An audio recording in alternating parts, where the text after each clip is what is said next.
നമസ്കാരം, പുതിയൊരു വീഡിയോയിലോട്ട് എല്ലാവർക്കും സ്വാഗതം. ഇന്ന് നമ്മൾ നോക്കാനായിട്ട് പോകുന്നത് ഇന്ത്യൻ ജിയോഗ്രഫിയുമായി ബന്ധപ്പെട്ട NCERT ക്ലാസ്സുകളാണ്. ഓക്കെ, അതായത് നമ്മുടെ +1 +2 ടെക്സ്റ്റ് ബുക്കിലെ ഇന്ത്യൻ ജിയോഗ്രഫിയുമായി ബന്ധപ്പെട്ട ഒരുപാട് ക്വസ്റ്റ്യൻസ് അല്ലെ, ഒരുപാട് മേഖലകൾ നമുക്ക് എന്ത് ചെയ്യുന്നത് പഠിക്കാനായിട്ടുണ്ട്. പല പരീക്ഷകൾക്കും അല്ലെ നിങ്ങൾ കണ്ടിട്ടുണ്ടാവും, പല പരീക്ഷകൾക്കും റാങ്ക് നിർണ്ണയിക്കുന്ന ചോദ്യങ്ങളൊക്കെ ചോദിക്കുന്നത് ഈ ഒരു മേഖലയിൽ നിന്നാണ്.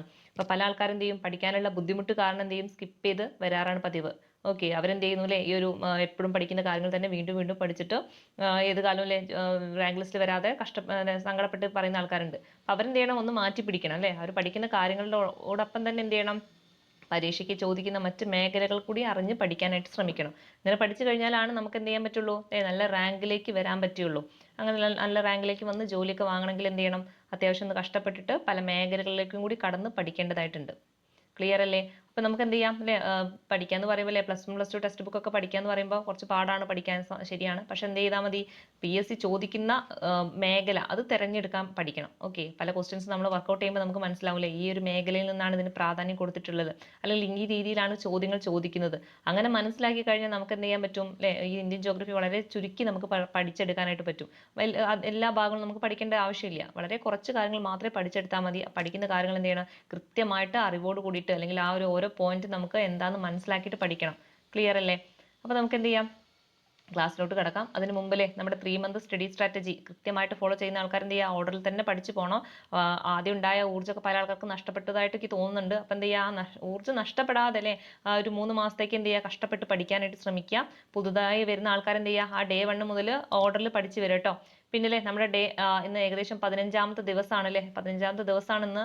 അപ്പം ഈ ഒരു 15 ദിവസം എടുത്ത ക്ലാസ്സുകളുമായി ബന്ധപ്പെട്ട നിങ്ങൾക്ക് ഒരു മോഡൽ എക്സാം ഈ സൺഡേ ഉണ്ടാവും കേട്ടോ. അപ്പോൾ നമ്മൾ വീക്ക്ലി റിവിഷൻ കൃത്യമായിട്ട് കൊടുക്കുന്നുണ്ട്. അതിൻ്റെ കൂടെ തന്നെ എന്ത് ചെയ്യുന്നുണ്ട്, ഒരു 15 ദിവസം കൂടുമ്പോഴും ഒരു റിവിഷൻ കൂടി കൊടുക്കുന്നുണ്ട്. ഓക്കെ, ഇതാവുമ്പോൾ എന്ത് ചെയ്യാൻ പറ്റും, നമുക്കൊന്നും കൂടി പഠിച്ച കാര്യങ്ങൾ ഒന്നും കൂടി റിവൈസ് ചെയ്ത് പഠിച്ചു എന്ന് ഉറപ്പ് വരുത്താനായിട്ട് പറ്റും അല്ലേ. നമ്മൾ കുറേ കാര്യങ്ങൾ ഇങ്ങനെ പഠിച്ചാൽ മാത്രം പോരാ, പഠിച്ച കാര്യങ്ങൾ അവിടെ തന്നെ ഉണ്ട് എന്ന് നമുക്ക് ബോധ്യപ്പെടണമെങ്കിൽ എന്ത് ചെയ്യണം, ഇങ്ങനെ വീക്ക്ലി എക്സാമുകളും അതുപോലെ ഓരോ 15 ദിവസം കൂടുമ്പോഴുള്ള എക്സാമുകളും പിന്നെ എന്താണ് ഓരോ മന്ത്ലി വരുന്ന എക്സാമുകളും ഒക്കെ നമ്മൾ ചെയ്ത് നോക്കണം. ഇങ്ങനെ ആവുമ്പോൾ എന്ത് ചെയ്യും, നമ്മൾ ഇത്രയും എടുത്ത കാര്യങ്ങൾ അവിടെ പഠിച്ച് സെറ്റായി കിടക്കും. ഓക്കെ, അപ്പോൾ നമുക്ക് നല്ലൊരു കോൺഫിഡൻസ് ആവും. അതപ്പോൾ നമുക്ക് പരീക്ഷയ്ക്ക് ആകുമ്പോഴേക്കും എന്ത് ചെയ്യും, നല്ല രീതിയിൽ പരീക്ഷയെ സമീപിക്കാനായിട്ട് പറ്റൂലേ. നമുക്ക് ഇത്രയും കാര്യങ്ങളൊക്കെ ഞാൻ പഠിച്ചതുണ്ട്, എൻ്റെ തലയിൽ ഇത്രയും കാര്യങ്ങളൊക്കെ പഠിച്ചത് എന്തായാലും ഉണ്ട്, ഇത്രയും റിവിഷൻ ചെയ്തിട്ടുണ്ട്, അപ്പോൾ നമുക്ക് പഠിച്ച കാര്യങ്ങളൊന്നും മറന്നിട്ടുണ്ടാവില്ല എന്നുള്ളൊരു കോൺഫിഡൻറ്റ് അവിടെ വരും. ഓക്കെ, അല്ലാതെ കുറേ കാര്യങ്ങൾ ഇങ്ങനെ ദിവസം ഇങ്ങനെ തന്നെ പഠിച്ചുകൊണ്ട് നിന്നിട്ട് ലാസ്റ്റിലെ പരീക്ഷ ആകുമ്പോൾ വീണ്ടും ഒന്നേന്ന് പഠിച്ചു തുടങ്ങാൻ നിൽക്കരുത്. ക്ലിയർ അല്ലേ? അപ്പോൾ നമുക്ക് ക്ലാസ്സിലോട്ട് പോകാം. ഓക്കെ, അപ്പോൾ ഇന്നത്തെ ക്ലാസ് എന്ന് പറയുന്നത് പ്രധാനമായിട്ടും അല്ലേ ഇന്ത്യയുമായി ബന്ധപ്പെട്ട കുറച്ച് ബേസിക് ആയിട്ടുള്ള കാര്യങ്ങളും അതിൻ്റെ കൂടെ തന്നെ അല്ലേ ഇന്ത്യയുടെ ഭൂപ്രകൃതിയുമായി ബന്ധപ്പെട്ട അല്ലെ നമ്മൾ ഓൾറെഡി കുറച്ച് കാര്യങ്ങളൊക്കെ പഠിച്ചിട്ടുണ്ട്. അപ്പോൾ ഇവിടെ ഇന്ന് എന്ത് ചെയ്യുന്നുണ്ട്, കുറച്ചും കൂടി ഒന്നും കൂടി ഡീപ്പായിട്ട് ഇവിടെ പഠിക്കാനുണ്ട്. പല കാര്യങ്ങളും നമുക്ക് ഓരോരോ പോയിന്റ് ആയിട്ട് നമുക്ക് പഠിക്കാനുണ്ട്. അപ്പോൾ പലതും നമുക്ക് എന്താണ് അറിയാത്ത വാക്കുകളൊക്കെ ആയിരിക്കും. നിങ്ങൾ എന്ത് ചെയ്യാം, അത് ഷോർട്ട് നോട്ടായിട്ട് എഴുതി വെച്ചിട്ട് റിപ്പീറ്റ് ചെയ്ത് വായിക്കുക അല്ലേ. 2-3 പ്രാവശ്യം അല്ലെങ്കിൽ 2-3 ദിവസമൊക്കെ ഇതിങ്ങനെ വായിക്കുമ്പോൾ നമുക്ക് എന്ത് ചെയ്യും, അത് ആ ഒരു പദം പരിചയമായിട്ട് വരും. ഓക്കെ, അങ്ങനെ തന്നെയാണ് പഠിക്കുക. അല്ലാതെ ആദ്യം തന്നെ അല്ലേ ഓരോ വാക്കുകൾ കാണുമ്പോൾ ഇതൊന്നും എന്നെ കൊണ്ട് പറ്റില്ല എന്ന് പറഞ്ഞിട്ട് ഇട്ടിട്ട് പോകരുത്. ഇട്ടിട്ട് പോയി കഴിഞ്ഞാൽ ആ പോക്കേ ഉണ്ടാവുള്ളൂ. നമുക്ക് നന്നായിട്ടല്ലേ പഠിച്ച് പരീക്ഷ എഴുതാനും പറ്റില്ല, നല്ലൊരു റാങ്കിലേക്ക് വരാനും പറ്റില്ല. അപ്പം എന്ത് ചെയ്യുക, നമുക്ക് വളരെ കുറച്ച് ഭാഗങ്ങൾ മാത്രം എടുത്തിട്ട് പഠിച്ചു പോവുക. ഓക്കെ, ഒറ്റയടിക്ക് എല്ലാ ടെസ്റ്റും ഇതും വായിക്കുന്നതുകൊണ്ടുള്ള ബുദ്ധിമുട്ടാണല്ലേ, നമുക്ക് പലതും എന്ത് ചെയ്യുന്നു, വളരെ ബോറായിട്ടും തോന്നും. പിന്നെ എന്ത് ചെയ്യും അല്ലേ, ഒരുപാട് ഓവർലോഡായിട്ട് വരും ചെയ്യും. അപ്പം എന്താ, കുറേശ്ശെ ഇരുന്ന് പഠിക്കുക, പഠിച്ച കാര്യം എന്ത് ചെയ്യുക, ഉറപ്പ് വരുത്തിയിട്ട് പഠിക്കുക. ഓക്കെ, പഠിച്ചു എന്ന് സ്വയം അല്ലേ ഉറപ്പ് വരുത്തി ഈ കാര്യങ്ങളൊക്കെ എനിക്ക് കിട്ടുന്നുണ്ട് എന്ന് മനസ്സിലാക്കിയിട്ട് പഠിക്കാനായിട്ട് ശ്രമിക്കുക. ക്ലിയർ അല്ലേ? അപ്പം നമുക്ക് ക്ലാസ്സിലോട്ട് കിടക്കാം. ഓക്കെ, ഇവിടെ അല്ലേ നമ്മുടെ ഇന്ത്യൻ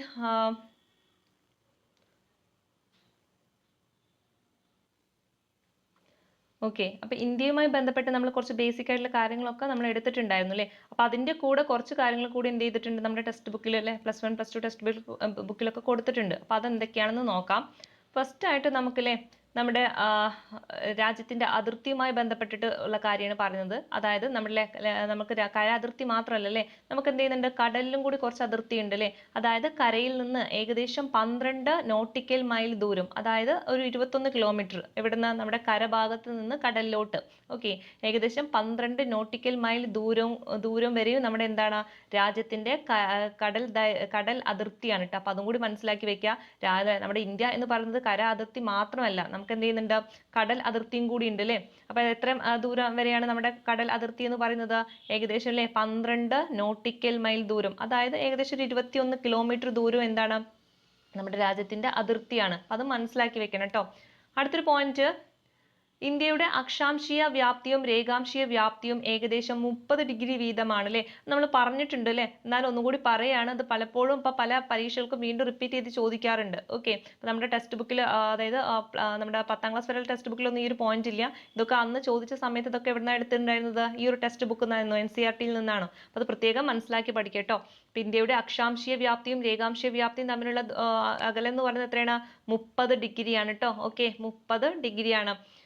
ദെൻ അടുത്തൊരു പോയിന്റ്, രണ്ട് രേഖാംശ രേഖകൾ തമ്മിലുള്ള അകലം ധ്രുവങ്ങളിലേക്ക് പോകും തോറും കുറഞ്ഞു വരുന്നു. എന്നാൽ രണ്ട് അക്ഷാംശങ്ങൾ തമ്മിലുള്ള അകലം എല്ലായിടത്തും ഒരുപോലെയാണ്. ഓക്കെ, അതെന്താ പറയുന്നത്? അപ്പൊ നമുക്കില്ലേ നമ്മുടെ വേൾഡ് മാപ്പ് ഇങ്ങ് എടുത്തു കഴിഞ്ഞാൽ, പിന്നെ ഓക്കെ വേൾഡ് മാപ്പ് ഇങ്ങ് എടുത്തു കഴിഞ്ഞാൽ അല്ലേ, അക്ഷാംശം എന്ന് പറഞ്ഞാൽ നമുക്കറിയില്ലേ, ഇങ്ങനെ നെടുങ്ങനെ പോകുന്ന വരകളാണ് അക്ഷാംശം എന്ന് പറയുന്നത്. ഓക്കെ, അക്ഷാംശം എന്ന് പറയുന്നത് ക്ലിയർ അല്ലേ?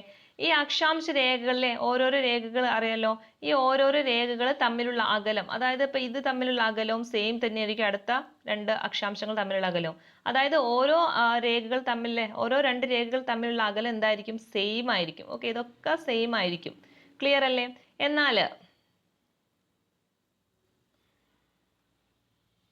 ഈ രേഖാംശ രേഖ നോക്കുക, ഇത് പക്ഷാംശമാണ് പറഞ്ഞല്ലേ, അതായത് നെടുങ്ങനെ ഇങ്ങനെ പോകുന്ന വരകൾ.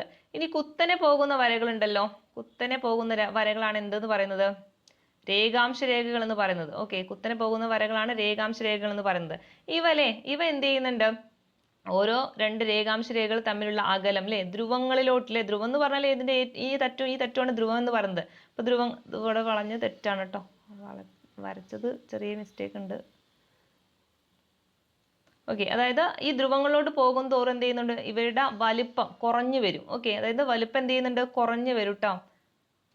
ക്ലിയർ അല്ലേ? അതായത് ഇവിടെ ശ്രദ്ധിച്ചാൽ മതി, നമുക്ക് എന്താ ഈ രണ്ട് രേഖാംശ രേഖകളിലെ ഇങ്ങോട്ടേക്ക് പോകുമ്പോൾ ഇവിടെയുള്ള വലിപ്പം ഇവിടേക്ക് വരുന്നുണ്ടോ? ഇല്ലില്ല, ഇങ്ങോട്ടേക്ക് പോകുമ്പോൾ എന്ത് ചെയ്യുന്നുണ്ട്? അവ കുറഞ്ഞു വരും കേട്ടോ. അപ്പൊ അതാണ് ഇവിടെ പറയുന്നത്, രണ്ട് രേഖാംശ രേഖകൾ തമ്മിലുള്ള അകലം എന്ത് ചെയ്യുന്നുണ്ട്? ധ്രുവപ്രദേശങ്ങളിലോട്ട് പോകുമ്പോൾ എന്ത് ചെയ്യുന്നു? കുറഞ്ഞു വരുന്നു അല്ലെ. അതായത് നമ്മുടെ ഈ ഒരു ഭൂമിയുടെ ആകൃതി ഇങ്ങനെ ആയതുകൊണ്ടാണ് എന്ത് ചെയ്യുന്നത് അല്ലെ, ഈ രേഖാംശ രേഖകൾ തമ്മിലുള്ള അകലം അല്ലെ ഇങ്ങോട്ടേക്ക് ഈ ധ്രുവങ്ങളിലോട്ട് പോകും തോറും എന്ത് ചെയ്യുന്നുണ്ട്? അവിടെ കുറഞ്ഞു വരുന്നത്. എന്നാൽ അക്ഷാംശ രേഖകൾ തമ്മിലുള്ള അകലം എന്ത് ചെയ്യുന്നുണ്ട്?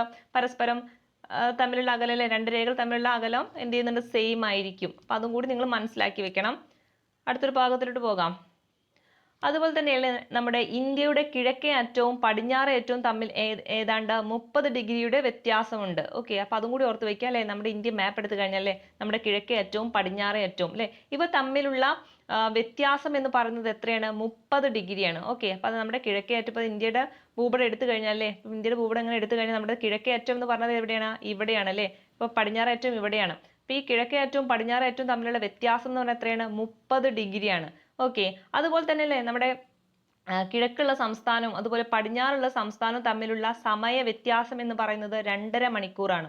ഓക്കെ, മനസ്സിലായില്ലേ? അതായത് ഇപ്പൊ നമ്മുടെ കിഴക്കുള്ള ഒരു സംസ്ഥാനം, ഇപ്പൊ അരുണാചൽ പ്രദേശ് എടുത്തു കഴിഞ്ഞാൽ ഇപ്പൊ ഇവിടെ ഇരിക്കുന്ന സമയം, ഇപ്പൊ ഈ സമയത്ത് ഈ അരുണാചൽ പ്രദേശിലുള്ള സമയമായിരിക്കില്ല എവിടെ ഉണ്ടാവുക? നമ്മുടെ പടിഞ്ഞാററ്റത്തുള്ള ഒരു സംസ്ഥാനം, ഇപ്പൊ ഗുജറാത്ത് എടുത്തു കഴിഞ്ഞാൽ അവിടെ ഉണ്ടായിരിക്കുക.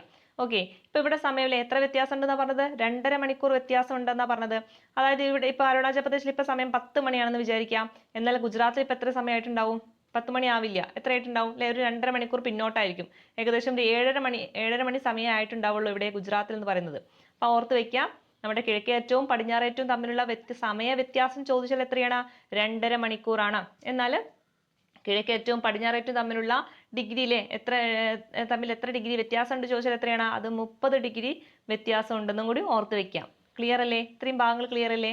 അതായത് പാതി എന്താണ് നമ്മൾ പറഞ്ഞത്? നമ്മുടെ അല്ലെ കടൽ ദൈർഘ്യത്തിന്റെ അതിർത്തിയിലെ എത്ര വരുന്നുണ്ട്? 12 നോട്ടിക്കൽ മൈൽ ദൂരം, അഥവാ എത്ര? 21 കിലോമീറ്റർ ആണ്.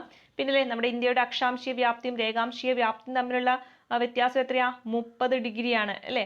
പിന്നെ നമ്മൾ പറഞ്ഞില്ലേ രേഖാംശ രേഖകൾ അതുപോലെ അക്ഷാംശ രേഖകൾ തമ്മിലുള്ള അകലം എങ്ങനെയാണെന്ന്.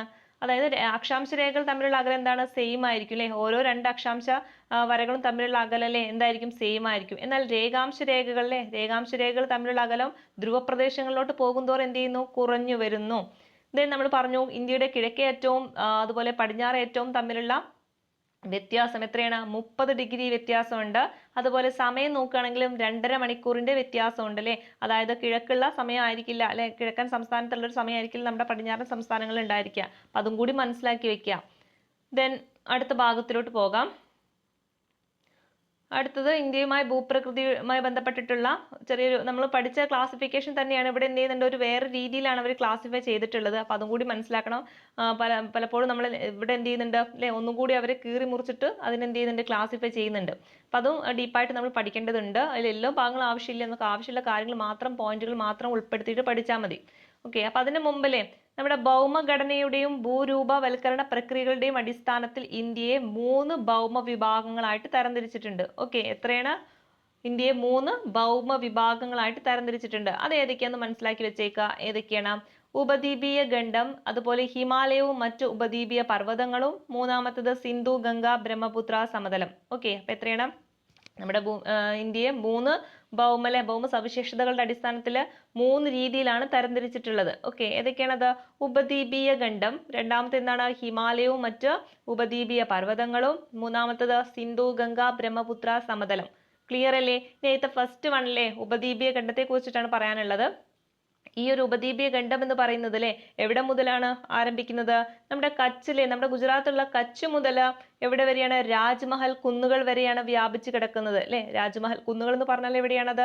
ജാർഖണ്ഡ് ആണ്. ഓക്കെ, അപ്പൊ നിങ്ങൾ ഓർത്ത് വെക്കുക, എവിടെ മുതലാണ്? കച്ച് മുതൽ രാജ്മഹൽ കുന്നുകൾ വരെ അല്ലെ. ചിലപ്പോൾ പറയും അല്ലെ, ഗംഗാ ഡെൽറ്റ വരെയും എന്ത് ചെയ്യുന്നുണ്ട്, അത് ക്രമരഹിതമായിട്ടും കണ്ടുവരുന്നുണ്ട്. ഓക്കെ, അപ്പൊ രാജ്മഹൽ കുന്നുകൾ വരെ ഓരോ ഓർഡറിൽ കാണപ്പെടുന്നുണ്ട്, എന്നാൽ ഗംഗാ ഡെൽറ്റ വരെ എന്ത് ചെയ്യുന്നുണ്ട് അല്ലെ, തുടർച്ചയല്ലാതെ ഒരു ക്രമരഹിതമായിട്ടും ഈ ഒരു ഉപദ്വീപീയ ഖണ്ഡം കാണപ്പെടുന്നുണ്ട്. ഓക്കെ, അപ്പൊ ഈ കച്ചിനെ കുറിച്ച് പറയുകയാണെങ്കിൽ കച്ച് എന്ന് പറയുന്നതിലെ നമ്മുടെ ആരവല്ലി പർവ്വതത്തിന്റെ വടക്കേ അറ്റത്താണ് കിടക്കുന്നത് അല്ലെ, കച്ച് എന്ന് പറയുന്നത്. അപ്പൊ സംശയമായില്ലേ, ആരവല്ലി പർവ്വതനിര എവിടെയാണ് കിടക്കുന്നത്?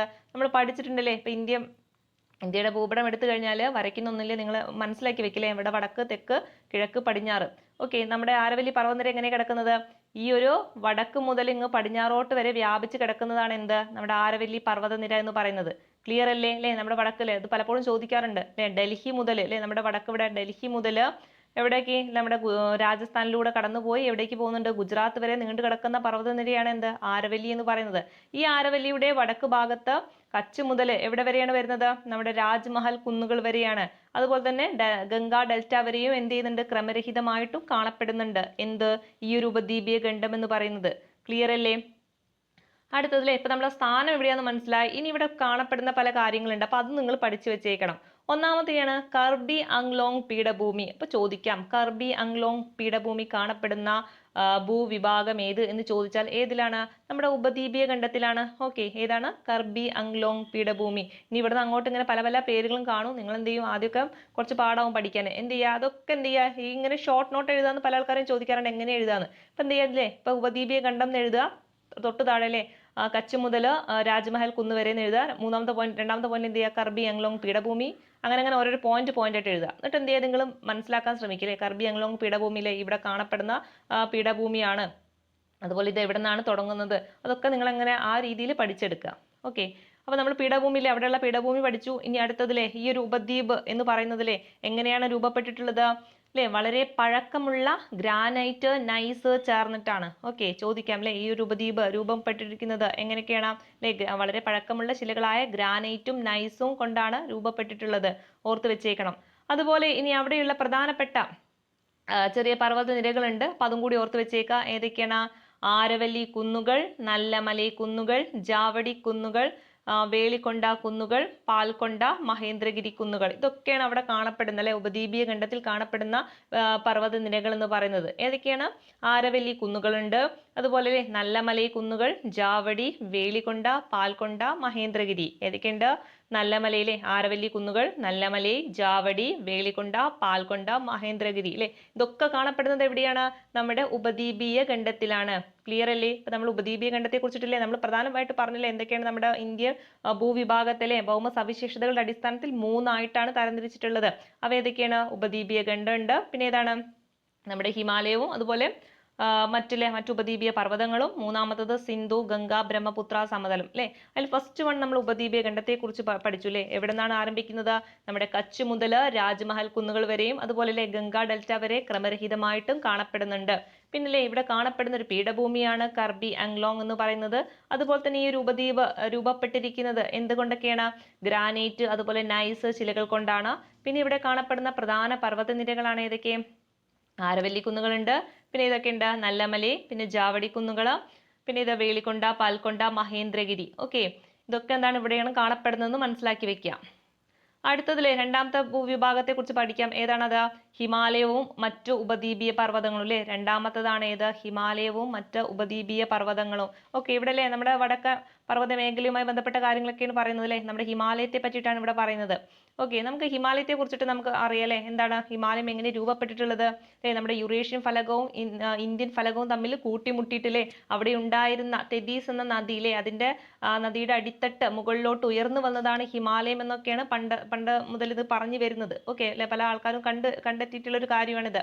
അപ്പൊ ഇതുകൊണ്ട് തന്നെയല്ലേ ഇവയ്ക്ക് പ്രായം കുറഞ്ഞതുമാണ്, അതുപോലെ ഈ കാഠിന്യം കുറഞ്ഞതും അതുപോലെ മാറ്റങ്ങൾക്ക് വിധേയവുമാണ് എന്താ ഈ ഒരു ഹിമാലയവും മറ്റു ഉപദ്വീപീയ പർവ്വതങ്ങൾ എന്ന് പറയുന്നത്.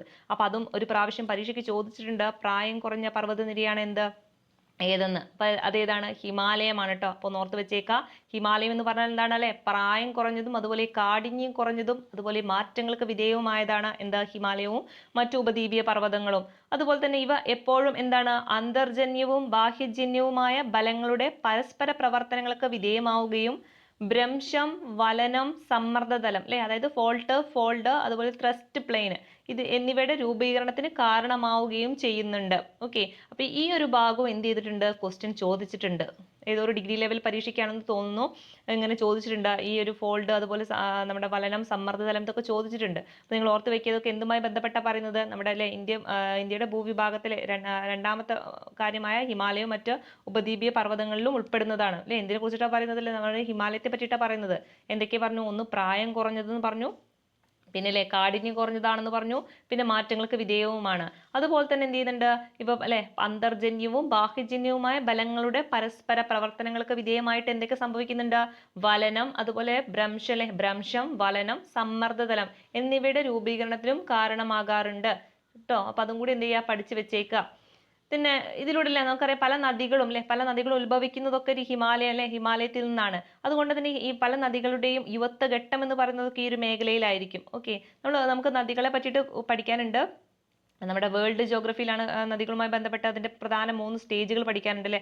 നദി ആരംഭിക്കുന്ന സ്റ്റേജ്, പിന്നെ അതിന്റെ മിഡിൽ സ്റ്റേജ് വരുന്നുണ്ട്, പിന്നെ അതിന്റെ ഒരു ലാസ്റ്റ് സ്റ്റേജ് ഒക്കെ വരുന്നുണ്ട്. അപ്പൊ നമുക്കത് ആ സമയത്ത് പഠിക്കാം. എന്നാൽ നിങ്ങൾ ഇപ്പം മനസ്സിലാക്കി വെക്കുക, അത് തുടങ്ങുന്ന ആ ഒരു സ്റ്റേജ് ഉണ്ടല്ലോ, യുവത്വ ഘട്ടം എന്നാണ് പറയുക അല്ലെ. നല്ല അത് ഉത്ഭവിച്ച് വരുന്ന ആ ഒരു സമയം അല്ലെ, അതാണ് അതിന്റെ യുവത്വ ഘട്ടമാണ്. അപ്പൊ ആ യുവത്വ ഘട്ടത്തിലൂടെ അല്ലെ ഈ സമയം നമ്മുടെ നമുക്കറിയാം അല്ലെ നദികളൊക്കെ ഉത്ഭവിക്കുന്നതൊക്കെ എവിടെ നിന്നാണ്? ഈ ഹിമാലയ പ്രദേശങ്ങളിൽ നിന്നാണല്ലേ. അപ്പൊ അതുകൊണ്ട് തന്നെ അതിന്റെ എന്താണ് യുവത്വ ഘട്ടമായിരിക്കും. ഈ യുവത്വ ഘട്ടത്തിലുള്ളതും ദ്രുതഗതിയിൽ ഒഴുകുന്നതുമായ നദികളിലെ ഈ പർവ്വതങ്ങളെ മുറിച്ചുകൊണ്ട് ഒഴുകുന്നു അല്ലെ. അതുപോലെ തന്നെ ഗിരികന്ധരങ്ങൾ, വീരൂപ താഴ്വരകൾ, ചെറു വെള്ളച്ചാട്ടങ്ങൾ, അതുപോലെ വെള്ളച്ചാട്ടങ്ങൾ തുടങ്ങിയ നിരവധി ഭൂരൂപങ്ങളും ഈ ഒരു ഘട്ടത്തിലാണ് ഉണ്ടാകുന്നത്. അപ്പൊ ഈ ഒരു ഭാഗത്തു നിന്നും ക്വസ്റ്റ്യൻസ് വന്നിട്ടുണ്ട്. എന്തായിരുന്നു ക്വസ്റ്റ്യൻ ചോദിച്ചാൽ? വീരൂപ താഴ്വരകൾ രൂപം കൊള്ളുന്ന നദിയുടെ ഘട്ടം ചോദിക്കാറുണ്ട്. അതേതാണ്? യുവത്വ ഘട്ടമാണ്. ഇതൊക്കെ അന്ന് ക്വസ്റ്റ്യൻ ചോദിച്ചതൊക്കെ ഈ ഒരു മേഖലയിൽ നിന്നാണ്. അപ്പൊ അങ്ങനെ എന്ത് ചെയ്യുക? നിങ്ങൾ മനസ്സിലാക്കിയിട്ട് പഠിക്കട്ടോ. അപ്പൊ അല്ലെ ഏതൊക്കെയാണ്? ഗിരികന്ധരങ്ങൾ, അതുപോലെ വീരൂപ താഴ്വരകൾ, അതുപോലെ വെള്ളച്ചാട്ടങ്ങൾ, ഇതൊക്കെ നമ്മുടെ നദിയുടെ യുവത്വ ഘട്ടത്തിലാണ് കാണപ്പെടുന്നത് കേട്ടോ. അപ്പൊ അതും കൂടി മനസ്സിലാക്കുക. നദിക്ക് അല്ലെ 3 ഘട്ടം ഉണ്ട്. അതൊക്കെ നമുക്ക് എന്ത് ചെയ്യാം? നമ്മുടെ വേൾഡ് ജോഗ്രഫിയുമായി ബന്ധപ്പെട്ട് ആ സമയത്ത് കൃത്യമായിട്ട് പഠിക്കുക. ഇപ്പൊ നിങ്ങൾ ഓർത്ത് വെക്കുക, നദിയുടെ യുവത്വ ഘട്ടത്തിലൂടെ അല്ലെ സൃഷ്ടിക്കപ്പെടുന്ന ഭൂരൂപങ്ങൾ ഏതൊക്കെയാന്ന് ചോദിച്ചാൽ ഏതൊക്കെയാണ്? ഗിരികന്ധരങ്ങളുണ്ട്, വീരൂപ താഴ്വരകളുണ്ട്, വെള്ളച്ചാട്ടങ്ങളുണ്ട്. ക്ലിയർ അല്ലേ? ഇത്രയാണ് നമ്മുടെ ഈ രണ്ടാമത്തെ ഭാഗത്ത് പഠിക്കാനുള്ളത്. ഹിമാലയവും മറ്റു ഉപദ്വീപീയ പർവ്വതങ്ങൾ എന്നുള്ള ഭാഗത്തിലെ എന്തൊക്കെ പറഞ്ഞു അല്ലേ? നമ്മുടെ ഹിമാലയത്തെ പറ്റി പറഞ്ഞു അല്ലേ? എന്തൊക്കെയാണ്? പ്രായം കുറഞ്ഞതാണ്, കാഠിന്യം കുറഞ്ഞതാണ്, മാറ്റങ്ങൾക്ക് വിധേയവുമാണ് അല്ലെ. ഇവ എന്ത് ചെയ്യുന്നുണ്ട്? അന്തർജന്യവും ബാഹ്യജന്യവുമായ ബലങ്ങളുടെ പരസ്പര പ്രവർത്തനങ്ങൾക്ക് വിധേയമായിട്ട് എന്ത് ചെയ്യുന്നുണ്ട്? ഭ്രംശം, വലനം, അതുപോലെ സമ്മർദ്ദതലം എന്നിവയുടെ രൂപീകരണത്തിന് കാരണമാകുന്നുണ്ട്.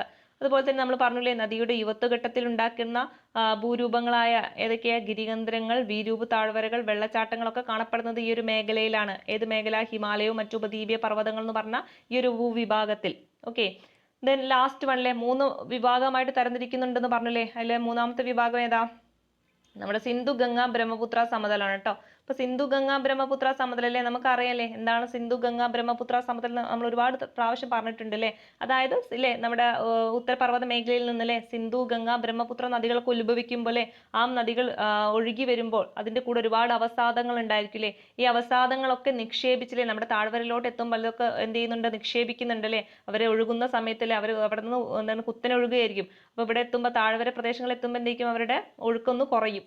അപ്പൊ അവരുടെ കൂടെ എന്തൊക്കെ ഉണ്ടാവില്ല, ഒരുപാട് അവസാദങ്ങൾ വലിച്ചുകൊണ്ടാവും ഇവര് ഓരോ നദികളും വരുന്നുണ്ടാവുക. അപ്പൊ ഈ അവസാദങ്ങളൊക്കെ ഈ ഒരു സമതല പ്രദേശത്ത് എന്ത് ചെയ്യുന്നു, നിക്ഷേപിക്കും അല്ലെ. അവിടെയൊക്കെ അങ്ങ് അടിഞ്ഞുകൂടും. അങ്ങനെ അടിഞ്ഞുകൂടി ഉണ്ടായതാണ് ഈ ഒരു സമതല പ്രദേശം എന്ന് പറയുന്നത്. ഏത് സമതല പ്രദേശം? സിന്ധു ഗംഗ ബ്രഹ്മപുത്ര സമതലം എന്ന് പറയുന്നത്. ക്ലിയർ അല്ലേ? അപ്പൊ അല്ലെ ഇത് എന്താണ്, ഒരു ഭൂ അഭിനദി ആണ് എന്ന് ഓർത്ത് വെച്ചേക്കട്ടെ. അതായത് ജിയോസിൻലിക്കൽ ഡിപ്രഷൻ എന്ന് പറയുന്നത് ഏതിനെയാണ് ചോദിച്ചാൽ ഏതിനെയാണ്? സിന്ധു ഗംഗ ബ്രഹ്മപുത്ര സമതലത്തെയാണ്. ഓക്കെ അല്ലെ. നമ്മളിപ്പോ 3 കാര്യങ്ങളാണ് പഠിച്ചത്. അതായത് ഇന്ത്യയുടെ ഭൂവിഭാഗത്തെ 3ആയിട്ട് തരംതിരിച്ചിട്ടുണ്ട്. അത് ഏതൊക്കെയാണ്? ഫസ്റ്റ് വൺ ഏതായിരുന്നു? ഉപദ്വീപീയ ഖണ്ഡം ഉണ്ടായിരുന്നു. രണ്ടാമത് പറഞ്ഞത് ഏതാണ്? ഹിമാലയവും മറ്റു ഉപദ്വീപീയ പർവ്വതങ്ങളും. ദെൻ ലാസ്റ്റ് വൺ പറഞ്ഞത് സിന്ധു ഗംഗ ബ്രഹ്മപുത്ര സമതലങ്ങളാണ്. ക്ലിയർ അല്ലേ? ഈ 3 കാര്യങ്ങളും ക്ലിയർ അല്ലേ? അടുത്ത ഭാഗത്തിലോട്ട് പോകാം. ഓക്കെ, മനസ്സിലാക്കി പഠിക്കട്ടെ. ഓരോ പറയുന്ന കാര്യങ്ങൾ എന്ത് ചെയ്യുക, കൃത്യമായിട്ട് പഠിക്കുക. വേറെ നമുക്ക് എന്ത് ചെയ്യുക, പഠിക്കാനായിട്ട് വേറൊരു സമയം നിങ്ങൾ മാറ്റി വെക്കേണ്ട. ക്ലാസ് കണ്ടുകൊണ്ട് എന്ത് ചെയ്യുക, പഠിച്ചെടുക്കാനായിട്ട് ശ്രമിക്കുക. പിന്നെ ചെറിയ ഷോർട്ട് നോട്ടും കൊണ്ട് എഴുതി കഴിഞ്ഞാൽ അത് ഇടയ്ക്കൊന്ന് റിപ്പീറ്റ് ചെയ്ത് വായിച്ചു കഴിഞ്ഞാൽ നിങ്ങൾ ആ ഭാഗം സെറ്റാണ്. ഓക്കെ, ദെൻ ഇനി അടുത്തൊരു ഭാഗത്തിലോട്ട് പോകാണ്. ഇന്ത്യയുടെ ഭൂപ്രകൃതിയുമായി ബന്ധപ്പെട്ട കാര്യങ്ങളാണ് കേട്ടോ. ഓക്കെ, ദെൻ ഇന്ത്യയുടെ ഭൂപ്രകൃതിയാണ് അല്ലേ. നമ്മൾക്കറിയാം, നമ്മൾ ഒരുപാട് തവണ നമ്മൾ പഠിച്ചതാണ് അല്ലേ. നമ്മുടെ ടെക്സ്റ്റ് ബുക്കിൽ നിന്ന് ഒരുപാട് തവണ പഠിച്ചതാണ് ഇന്ത്യയുടെ ഭൂപ്രകൃതിയെ കുറിച്ചിട്ട് അല്ലേ. ഏതൊക്കെയാണ് ഭൂപ്രകൃതി എന്ന് പറയുന്നത് അല്ലേ? ഏറ്റവും മുകളിൽ നിന്ന് ഇങ്ങോട്ട് തുടങ്ങിക്കഴിഞ്ഞാൽ അല്ലേ ഉത്തരപർവ്വത മേഖല അല്ലേ, അതിനെയാണ് ഇവിടെ എന്ത് പറയുന്നത്? വടക്ക് കിഴക്കൻ പർവ്വതങ്ങൾ എന്ന് പറയുന്നത്. ക്ലിയർ അല്ലേ? അതെ, നമുക്കറിയാലേ നമ്മുടെ ഉത്തരപർവ്വത മേഖല എന്ന് പറയുന്നത് എങ്ങനെയാണ് അല്ലേ. ഉത്തരപർവ്വത മേഖല എന്ന് പറയുന്നത് ഇവിടെ നിന്ന് ഇങ്ങനെ തുടങ്ങി ഇങ്ങനെ പോകുന്ന ഇത്രയും ഭാഗങ്ങൾ എന്താണ് ഉത്തരപർവ്വത മേഖലയിൽ ഉൾപ്പെടുന്നതാണ് അല്ലേ. അതിനെയാണ് അല്ലേ വടക്കൻ അതുപോലെ വടക്ക് കിഴക്കൻ പർവ്വതങ്ങൾ എന്ന് പറയുന്നത്. ദെൻ രണ്ടാമത്തത് ഏതാണ്? നമ്മൾ പറഞ്ഞിട്ടുണ്ട് ഉത്തര മഹാസമുദ്രം. ഇതിന് തൊട്ട് താഴെ കാണപ്പെടുന്നതാണ് എന്ത്? ഉത്തര മഹാസമുദ്രം. അതിനിവിടെ എന്ത് പറയുന്നുണ്ട്? വടക്കൻ സമതലം എന്നാണ് പറയുന്നത്. ഓക്കെ, ദെൻ അതിന് താഴത്തോട്ട് വരുന്ന ഭാഗങ്ങൾ മൊത്തം എന്താണ്? ഉപദ്വീപീയ പീഠഭൂമികളാണ് അല്ലെ. ഉപദ്വീപീയ പീഠഭൂമി. ദെൻ ഇന്ത്യൻ മരുഭൂമിയിലെ നമ്മുടെ വടക്ക് പടിഞ്ഞാറ് ഭാഗത്തായിട്ട് കാണപ്പെടുന്ന രാജസ്ഥാനിലെ ഇതൊക്കെ എന്താണ്? നമ്മുടെ മരുഭൂമിയുടെ ഭാഗങ്ങളാണ്. അപ്പൊ ഇന്ത്യൻ മരുഭൂമി എന്താണ്? നമ്മുടെ ഒരു മറ്റൊരു ഭൂപ്രകൃതിയാണ്. ദെൻ തീരസമുദ്രം അല്ലേ, നമ്മുടെ രണ്ട് ഭാഗത്തല്ലേ, കിഴക്ക് ഭാഗത്തും പടിഞ്ഞാറ് ഭാഗത്തും ഇവിടെ അറബിക്കടലുണ്ട്, ഇവിടെ ബംഗാൾ ഉൾക്കടലുണ്ട്. ഇതിന് ചുറ്റുമുള്ള അല്ലെ ഈ ഒരു ഭാഗത്ത് കാണപ്പെടുന്ന തീരസമതലങ്ങളുണ്ട്. ഇതും എന്താണ്? നമ്മുടെ ഒരു ഭൂപ്രകൃതിയാണ്. ദെൻ ദ്വീപുകളെ പറ്റി പറയുന്നു ഇവിടെയുള്ള അറബിക്കടലിൽ കാണപ്പെടുന്ന ലക്ഷദ്വീപും ഇവിടെ ബംഗാൾ ഉൾക്കടലിൽ കാണപ്പെടുന്ന ആൻഡമാൻ നിക്കോബാർ ദ്വീപുകളൊക്കെ എന്താണ്? നമ്മുടെ ഇന്ത്യയുടെ ഒരു ഭൂപ്രകൃതിയാണ്. അപ്പൊ അതും കൂടി ആറാമത്തെയാണ് എന്താ? ദ്വീപുകൾ എന്ന് ഉൾപ്പെടുന്നത്. ഓക്കെ, അപ്പൊ ഇത്രയാണ് ഇവര് വേറെ ചെറിയ രീതിയിൽ മാറ്റം വരുത്തിയിട്ടുള്ളൂ. അപ്പൊ എന്താണ്? ഇന്ത്യയുടെ ഭൂപ്രകൃതി ഈ രീതിയിൽ തന്നെയാണ് എന്ത് ചെയ്യുന്നത്? തരംതിരിച്ചിട്ടുള്ളത്. ഇനിയാണ് അല്ലെ ഓരോന്നിനെ ഒന്നും കൂടി ഡീപ്പായിട്ട് ഇവിടെ പഠിക്കാനുള്ളത്. നമുക്ക് ഇന്ന് നോക്കാൻ പോകുന്നത് ഫസ്റ്റ് വൺ അതായത് വടക്ക് കിഴക്കൻ പർവ്വതങ്ങളെ കുറിച്ചിട്ടാണ് ഇന്ന് നോക്കാനുള്ളത്. ഓക്കെ, അത് തന്നെ അവർ എന്ത് ചെയ്തിട്ടുണ്ട്? ഒന്നും കൂടി നന്നായിട്ട് കീറി മുറിച്ചിട്ടാണ് ഇവിടെ പറയുന്നത്. നമ്മൾ പഠിച്ച കാര്യങ്ങൾ തന്നെയാണ്, ആ രീതിയിൽ തന്നെ മുന്നോട്ട് പോവുക. അപ്പൊ അവിടെ എന്തെങ്കിലും ചെറിയ ചെറിയ മാറ്റങ്ങൾ അല്ലെങ്കിൽ ചെറിയ ചെറിയ പേരിലൊക്കെ ചെറിയ വ്യത്യാസങ്ങൾ അല്ലെങ്കിൽ പുതുതായിട്ട് കുറച്ച് കാര്യങ്ങൾ ആഡ് ചെയ്തിട്ടുള്ളൂ. അപ്പൊ എന്ത് ചെയ്യുക, ആ ഒരു ലെവലിൽ നിങ്ങൾ പഠിച്ചെടുക്കട്ടോ. ഓക്കെ, അപ്പോൾ ഫസ്റ്റ് എന്താണ്? വടക്കൻ അതുപോലെ വടക്ക് കിഴക്കൻ പർവ്വതങ്ങൾ എന്നാണ് പറയുന്നത്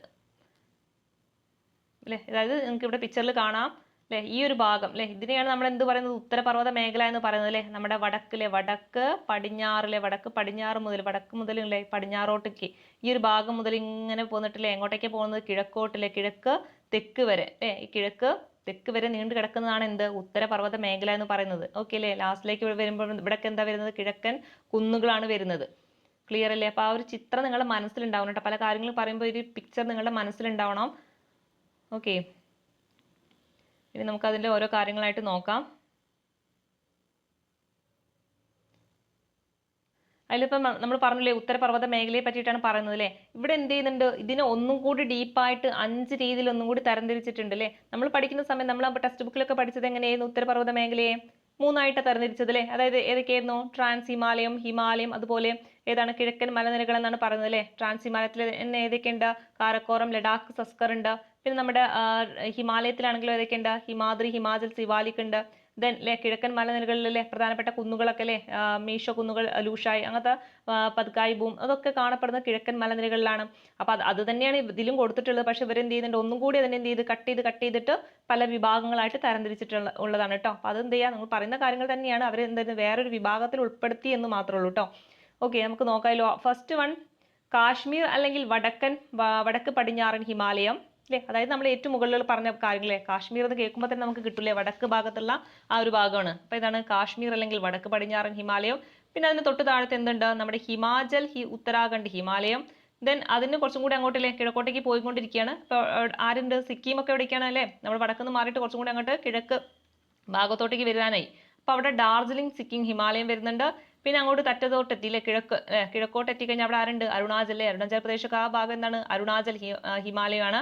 ദെൻ ലാസ്റ്റ് വണ്ണിലെ കിഴക്കൻ കുന്നുകളും പർവ്വതങ്ങളും. ഓക്കെ, അപ്പൊ എന്താണ് ഇവിടെ കുറച്ചും കൂടി ഒന്നും കൂടി കഷ്ണാക്കിയിട്ട് മുറിച്ചെടുത്തതാണ് നമ്മുടെ എന്ത് ചെയ്ത് ഉത്തരപർവ്വത മേഖലയെ. അപ്പൊ അതും കൂടി എന്ത് ചെയ്യുക, പഠിച്ചു വെച്ചേക്കാം. ഏതൊക്കെയാണ്, കാശ്മീർ അല്ലെ, ഏറ്റവും മുകളിലുള്ള കാശ്മീർ അല്ലെങ്കിൽ വടക്ക് പടിഞ്ഞാറൻ ഹിമാലയം.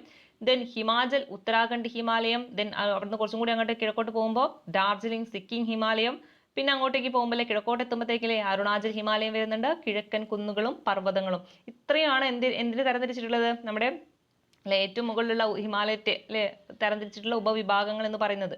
ഓക്കെ, ഇനി ഇതിൽ ഓരോ നമുക്ക് എന്ത് ചെയ്യാം, സെപ്പറേറ്റ് നോക്കാം. അതിൽ ഒരുപാട് പല കാര്യങ്ങളിലെ ഓരോ മേഖലയിലും കാണപ്പെടുന്ന കാര്യങ്ങളൊക്കെയാണ് ഇനി നമുക്ക് പഠിക്കാനുള്ളത്. ഓക്കെ, ഫസ്റ്റ് വൺ നമ്മൾ പഠിക്കാൻ പോകുന്നത് ഇതിനെ പറ്റിയിട്ടാണ്, കാശ്മീർ അല്ലെങ്കിൽ വടക്ക് പടിഞ്ഞാറൻ ഹിമാലയം അല്ലേ. നമ്മുടെ ഉത്തരപർവ്വത മേഖലയിലെ ഏറ്റവും മുകളിലായിട്ട് കാണപ്പെടുന്നില്ലേ നമ്മുടെ കാശ്മീർ അല്ലെങ്കിൽ വടക്ക് പടിഞ്ഞാറൻ ഹിമാലയയിലെ ഏറ്റവും കൂടുതൽ തണുപ്പൊക്കെ കാണപ്പെടുന്നില്ലേ, തണുപ്പൊക്കെ അനുഭവപ്പെടുന്നത് ഏത് മേഖലയിലാണ്, ഈ ഒരു മേഖലയിലാണ് അല്ലേ. ജനവാസമൊക്കെ വളരെ കുറവായിട്ടുള്ള ഒരു മേഖലയാണ് അല്ലേ. അപ്പൊ അതൊക്കെ നിങ്ങൾ മനസ്സിലാക്കിയിട്ട് അവിടുത്തെ കാര്യങ്ങളൊക്കെ ഒന്ന് ചിന്തയിൽ വന്നിട്ട് നമുക്ക് എന്ത് ചെയ്യാം, ഓരോ കാര്യങ്ങൾ പഠിക്കാം.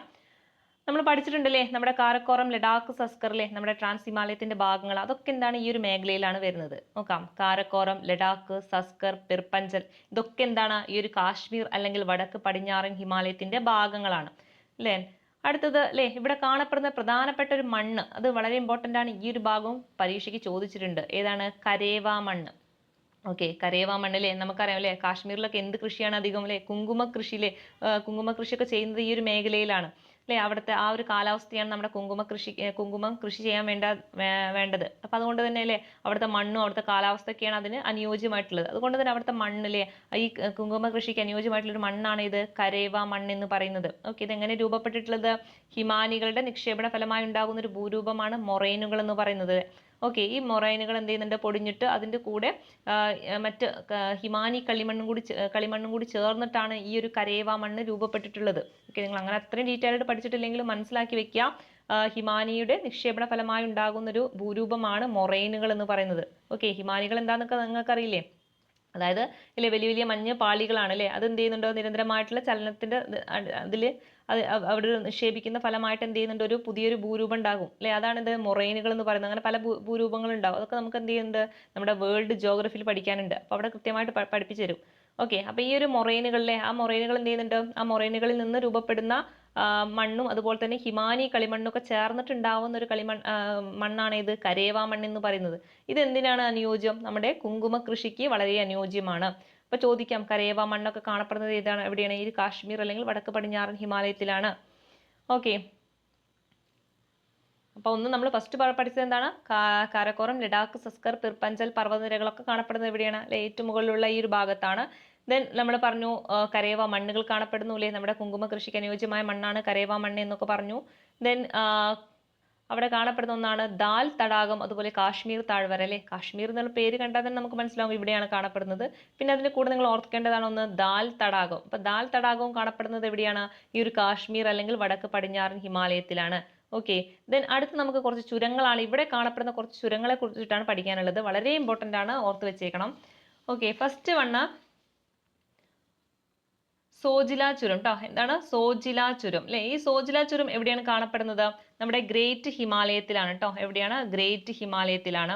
ദെൻ രണ്ടാമത്തേതാണ് ബനിഹാൾ ചുരം. ഓക്കെ, എന്താണ് ബനിഹാൾ ചുരം, അതെവിടെയാണ്, പിർപ്പഞ്ചലിലാണ് അല്ലെ. പിർപ്പഞ്ചൽ പർവ്വതനിരയിൽ കാണപ്പെടുന്ന ചുരമാണ് എന്ത്? ബനിഹാൾ ചുരം എന്ന് പറയുന്നത്. ഓക്കെ, അപ്പൊ നമ്മൾ ഇവിടുത്തെ പർവ്വതനിരകളൊക്കെ പറഞ്ഞില്ലേ, കാരക്കോറം, ലഡാക്ക്, സസ്കർ, പിർപ്പഞ്ചൽ ഇങ്ങനെയൊക്കെ പർവ്വതനിരകളൊക്കെ കാണപ്പെടുന്ന ഈ ഒരു മേഖലയിലാണ്.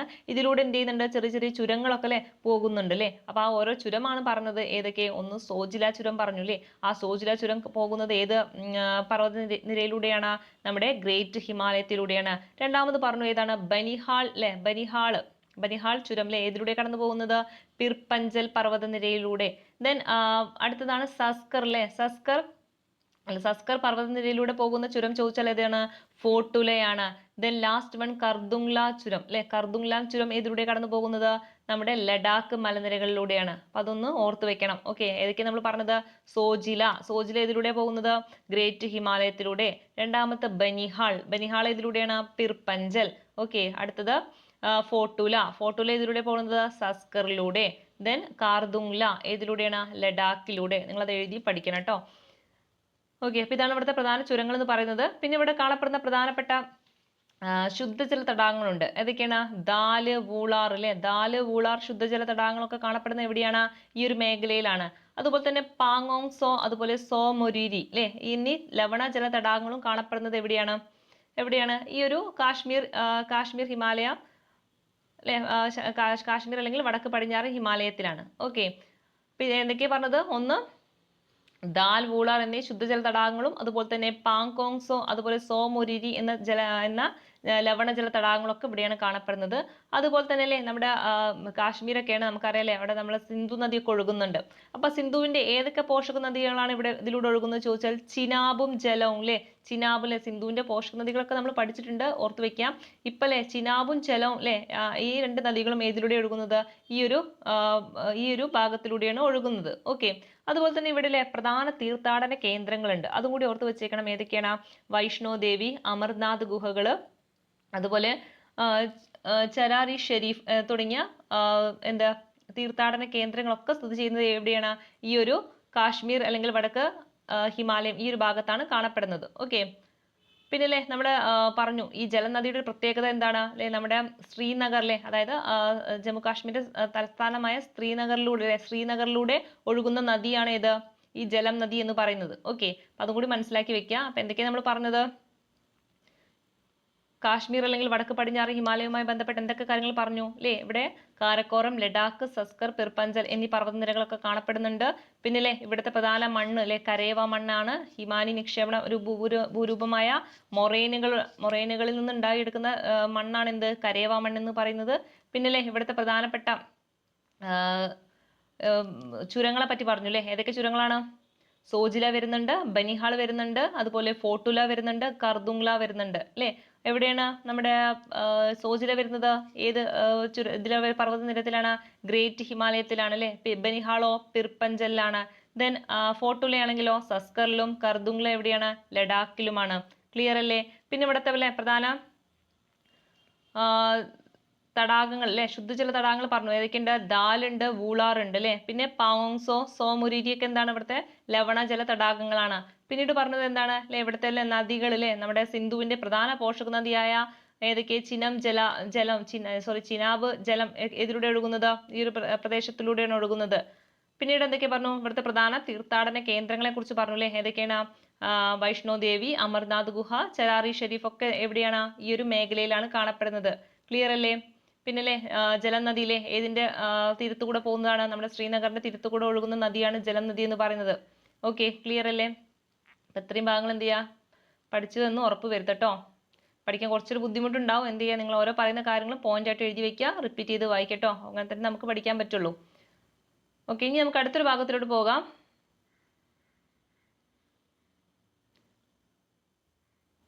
ഓക്കെ, ഒരു കാര്യം കൂടി ഉണ്ട്. ഇവിടെ കാണപ്പെടുന്ന പ്രധാന ഡൂണുകളെ കുറിച്ചും കൂടി ഓർത്ത് വെക്കണം. ജമ്മു ഡൂൺ, അതുപോലെ പത്താൻകോട്ട് ഡൂൺ, ഇതൊക്കെ എന്താണ്? ഈ ഒരു കാശ്മീർ മേഖലയിൽ കാണപ്പെടുന്നതാണ് കേട്ടോ. അപ്പൊ അതും കൂടി ചോദിക്കാം. ചിലപ്പോൾ ചോദിക്കല്ലേ ഈ ജമ്മു ഡൂൺ കാണപ്പെടുന്ന മേഖല ചോദിച്ചാൽ ഏതാണ്? അത് നമ്മുടെ കാശ്മീർ മേഖലയാണ്. അപ്പൊ ജമ്മു ഡൂൺ അതുപോലെ പത്താൻകോട്ട് ഡൂണുകളൊക്കെ കാണപ്പെടുന്നത് എവിടെയാണ്? ഈ ഒരു ഭാഗത്താണ്. ഓക്കെ, അടുത്തത് ഇനി രണ്ടാമത്തെ ഏതാണ്? നമ്മുടെ ഹിമാചൽ, ഉത്തരാഖണ്ഡ്, ഹിമാലയാണ്. ഓക്കെ, അപ്പൊ നമ്മൾ ആദ്യം പഠിച്ചത് ഏതാണ്? കാശ്മീർ അല്ലെങ്കിൽ എന്താണ്? വടക്ക് പടിഞ്ഞാറ് ഹിമാലയ അല്ലേ. രണ്ടാമത് വരുന്നത് ഏതാണ്? രണ്ടാമത് നമ്മളോട് പഠിച്ചില്ലേ, ഏതാണ് രണ്ടാമത് വരുന്നത്? ഒരു മിനിറ്റ്.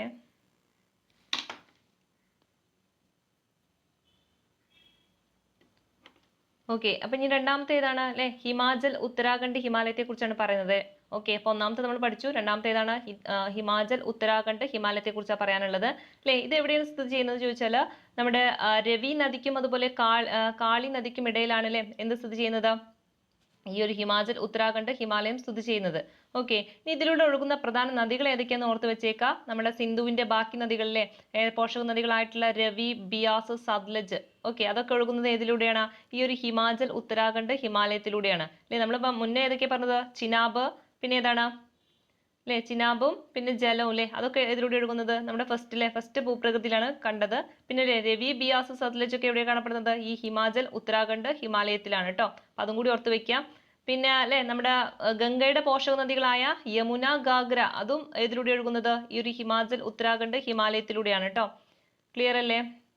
അടുത്തത് ഇനി ഇവിടെ കാണപ്പെടുന്ന മറ്റു കുറച്ച് കാര്യങ്ങളുണ്ട്, അതും കൂടി ഓർത്ത് വെക്കണം അല്ലെ. ഇവിടെ പ്രധാനല്ലേ, നമുക്കറിയാലേ ഈ ഒരു ഹിമാചൽ മേഖലയിലാണ് പ്രധാന സുഖവാസ കേന്ദ്രങ്ങളൊക്കെ ഉള്ളത് അല്ലെ. ഏതൊക്കെയാണ് സുഖവാസ കേന്ദ്രങ്ങൾ എന്ന് പറഞ്ഞാൽ? ധർമ്മശാല, അതുപോലെ മുസോറി, ഷിംല, കസൗനി. ഓക്കെ, അപ്പൊ ഏതൊക്കെയാണ്? ധർമ്മശാലയുണ്ട്, മുസോറി, ഷിംല, കസൗനി. ഈ സുഖവാസ കേന്ദ്രങ്ങളൊക്കെ കാണപ്പെടുന്നത് എവിടെയാണ്? ഈ ഒരു ഹിമാചൽ ഭാഗത്താണ്. ദെൻ പ്രധാന കന്റോൺമെന്റുകളും അതുപോലെ ഹെൽത്ത് റിസോർട്ടുകളൊക്കെ ഉണ്ട്. സിംല, മുസോറി, കസൗളി, അൽമോറ, ലാൻസ്ഡോൺ, റാണിക്കെറ്റ്. ഓക്കെ, ഇതൊക്കെ കാണപ്പെടുന്നത് എവിടെയാണ്? നമ്മുടെ ഈ ഒരു ഹിമാചൽ ഉത്തരാഖണ്ഡ് ഹിമാലയത്തിലാണ്. ഓക്കെ, ഹിമാചൽ ഉത്തരാഖണ്ഡ് ഹിമാലയത്തിലാണ്. അതിന്റെ മുന്നേ നമുക്കൊരു സിവാലിക്കിനെ പറ്റി പറയാനുണ്ട്. ഇവിടെ പറയുന്നുണ്ടല്ലേ, സിവവായി ബോക്സിൽ പറയുന്നുണ്ട് സിവവാല അല്ലെ. സിവവാല എന്ന വാക്കിൽ നിന്നാണ് സിവാലിക് എന്ന വാക്ക് ഉണ്ടായിട്ടുള്ളതെന്ന് ഓർത്ത് വെക്കുക.